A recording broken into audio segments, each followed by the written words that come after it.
The auction block reeked of sweat, desperation, and ash. War had razed half the quadrant, and survivors were being sold like cattle in makeshift markets built from the bones of ruined cities. A battered wooden stage stood under the harsh glare of twin suns, and on it, shackled and silent, stood a towering female alien whose eyes held more dignity than the auctioneer's booming voice ever could. Lot 47. Prime labor breed, genetically enhanced, built for endurance, the sweaty human barked. Come on now, folks, look at the mass on this one. Good for hauling, ship repair, excavation, anything. The crowd murmured, but no one bid. She was too tall, they whispered. Too muscular. Too wide-hipped. Her four-fingered hands were thick and strong.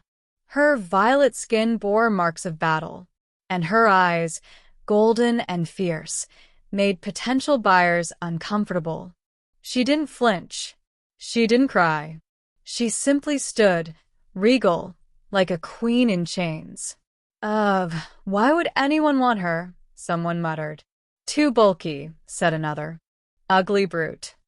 From the back of the crowd, a human named Daniel Kess, an off-duty mechanic from the Edge colonies, watched. He wasn't wealthy. He wasn't powerful. He didn't even know what made him linger. Maybe it was the way she hadn't broken under the jeers. Maybe it was the quiet defiance in her posture. Or maybe, deep down, he saw something no one else did. When no bids came, the auctioneer grew irritated. Fine.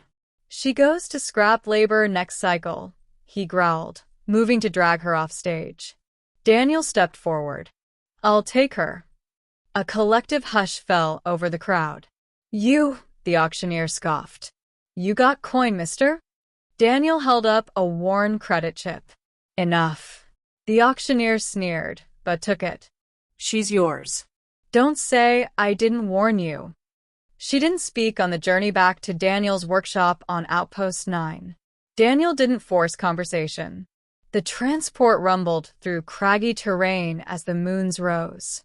When they arrived, he cut her chains, offered her food, and showed her to spare room. You're free here, he said. Name's Daniel. She looked at him suspiciously, then nodded once. I am Tvala. You bought me. I freed you, he corrected. Didn't sit right, seeing them treat you like that. Why? She asked bluntly. He shrugged. You looked like you deserved better. She stared at him long enough for it to become uncomfortable, then turned away. I require no pity. Good, he said. I wasn't offering any. Days turned into weeks. Tvala didn't leave. She worked alongside him in the workshop, her massive hands precise despite their size. She repaired fuel conduits faster than Daniel could order parts. She lifted engines without need for a crane. She didn't talk much, but when she did, her words were sharp, intelligent, and laced with quiet honor. Daniel learned she was once a captain in the Zorethian Sky Guard. Her ship had fallen in the Battle of Erunvi. Her people were scattered, enslaved, or worse. She'd fought until her blade shattered and her body gave out. The humans had taken her in chains. She had never begged, never bowed. You think I'm large, she said one night, catching him looking. He blinked. What? My size. You don't speak of it like the others did. Daniel smiled faintly. I think you're strong. Not a bad thing.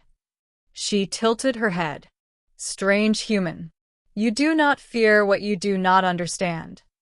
I work with broken things, he replied. Sometimes, what others throw away is what ends up saving your life. She said nothing more that night, but the way she lingered near him after said enough. Word of the giant alien woman working in the mechanic's yard spread. Customers came just to gawk. Some whispered rumors. Daniel had tamed a savage beast. Others offered to buy her, that she could haul cargo through asteroid fields. I'll give you 3,000 credits for her. She yours or just a tool in the shed? Each time, Daniel's eyes turned to steel. She's not for sale. Trouble came in the form of 3 mercenaries hired by the Draxen Guild, angry that Daniel's repairs were outpacing theirs in both price and speed. They cornered him in the hangar one night, drunk and bitter. "You're cutting into business, grease monkey," one snarled. "You and your freak show girlfriend. She's got more muscle than half our fleet. Bet she don't mind sharing." Daniel clenched his fists. "Say that again." A fist flew. Daniel hit the ground, blood in his mouth. "Should have known better." One laughed, raising a boot. It never landed. A deep, guttural growl filled the air. Tvala stood at the hangar entrance, eyes glowing like molten gold. Her fingers cracked as she advanced. What happened next was swift and brutal. She didn't kill them, though she could have. She broke one's arm, shattered another's jaw, and sent the third running with a scream. When it was done, she turned to Daniel, helped him to his feet. "You fight like a hatchling," she muttered. "And you fight like a goddess," he groaned, grinning through the pain. She looked down at him. "They insulted your honor. They will not again." From that night on, something shifted. Tvala spoke more.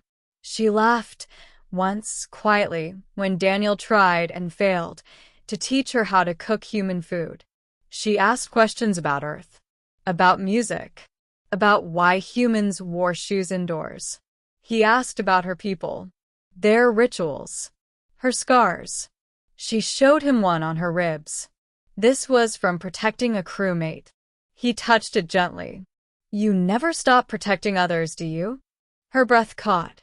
"You're the first who ever saw me as more than a weapon," she whispered.